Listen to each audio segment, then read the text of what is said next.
Selamat datang di modul pembelajaran kesehatan dan keselamatan kerja di bidang kecantikan. Bisa kita lihat, salon ini tidak menerapkan prinsip K3. Tata letak yang tidak beraturan, sampah tisu berserakan, kosmetika tumpah, ruangan yang sempit, dan pencahayaan minim. Apakah nyaman bekerja di salon seperti ini? Penularan penyakit dan infeksi dapat terjadi jika tidak menjaga kebersihan.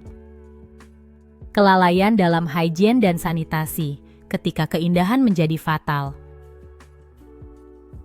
Beberapa reka adegan tadi hanyalah satu dari banyak tragedi yang dapat terjadi ketika prinsip kesehatan dan keselamatan kerja diabaikan. Konsep dasar K3 dan peraturan perundang-undangan. Apa sebenarnya K3 itu? Kesehatan dan keselamatan kerja adalah sebuah disiplin ilmu yang bertujuan melindungi dan menjamin keselamatan serta kesehatan tenaga kerja dan orang lain di tempat kerja. Fungsinya sangat krusial, mulai dari mencegah kecelakaan dan penyakit akibat kerja, mengendalikan risiko bahaya, hingga menciptakan lingkungan kerja yang aman, nyaman, dan efisien. Di bidang tata rias, ini berarti memastikan setiap prosedur, setiap alat, dan setiap bahan aman bagi terapis maupun klien. Melindungi pekerja dari insiden, kecelakaan kerja, dan gangguan kesehatan. K3 juga meningkatkan produktivitas dan efisiensi dalam operasional sehari-hari.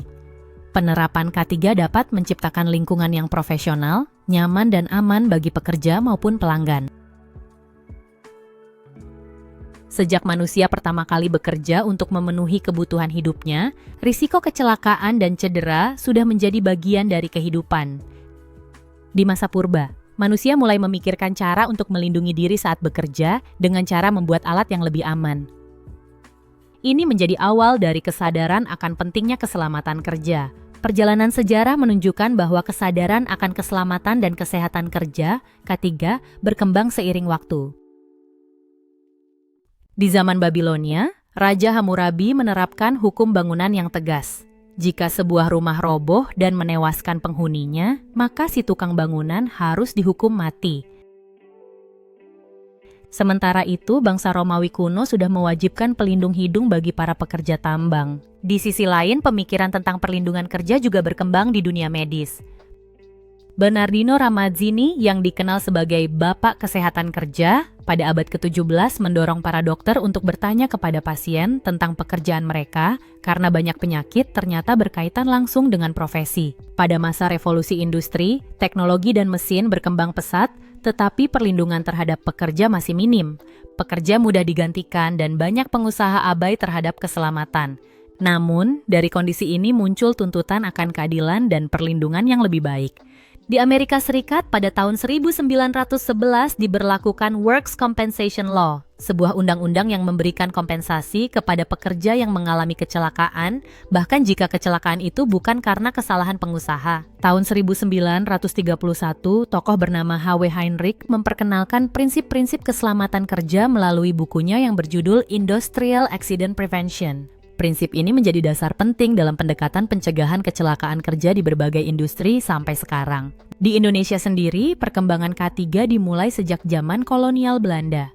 Berbagai peraturan mulai diberlakukan seperti UU tentang katel uap, aturan petasan, hingga regulasi transportasi.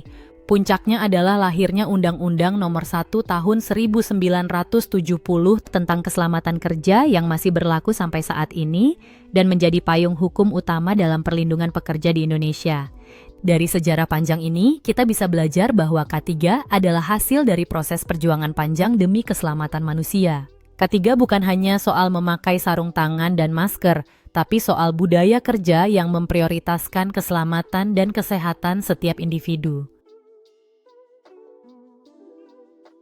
Keselamatan adalah hak semua pekerja dan juga tanggung jawab bersama.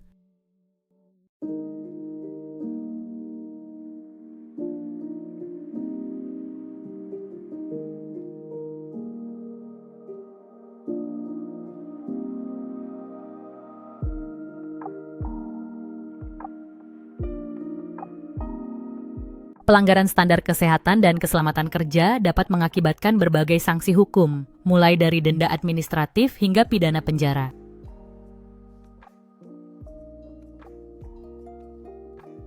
Sanksi hukum jika tidak memenuhi standar K3. Dasar hukumnya adalah UU Nomor 1 Tahun 1970 tentang Keselamatan Kerja. UU Nomor 13 Tahun 2003 tentang Ketenagakerjaan. Permenaker Nomor 5 Tahun 2018 tentang K3 Lingkungan Kerja. Sanksi administratif. Mulai dari peringatan tertulis dari pengawas ketenagakerjaan, pembekuan usaha, dan pencabutan izin operasional. Sanksi pidana. Jika menyebabkan kecelakaan kerja fatal atau mengakibatkan kematian, maka pimpinan perusahaan dikenakan penjara hingga 1 tahun dan denda hingga 100 juta rupiah. Sanksi perdata. Memberi ganti rugi atas biaya pengobatan hingga santunan kematian.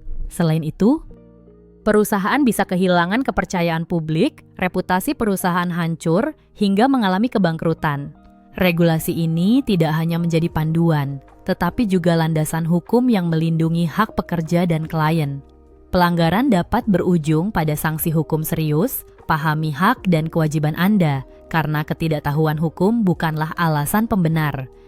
Menerapkan peraturan K3 berarti menciptakan lingkungan kerja yang terstruktur dan aman. Contohnya, memiliki pencahayaan yang baik, memiliki jalur evakuasi yang jelas, memastikan peralatan listrik berstandar SNI, bahkan memasang poster K3 untuk mengingatkan semua orang. Ini adalah investasi, bukan hanya kewajiban.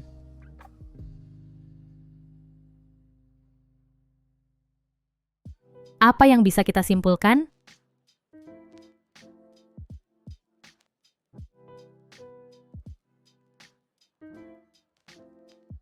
Sekarang waktunya menguji pemahaman kamu. Scan QR Code berikut untuk memulai kuis singkat tentang konsep dasar K3 dan peraturan perundang-undangan. Selamat mengerjakan.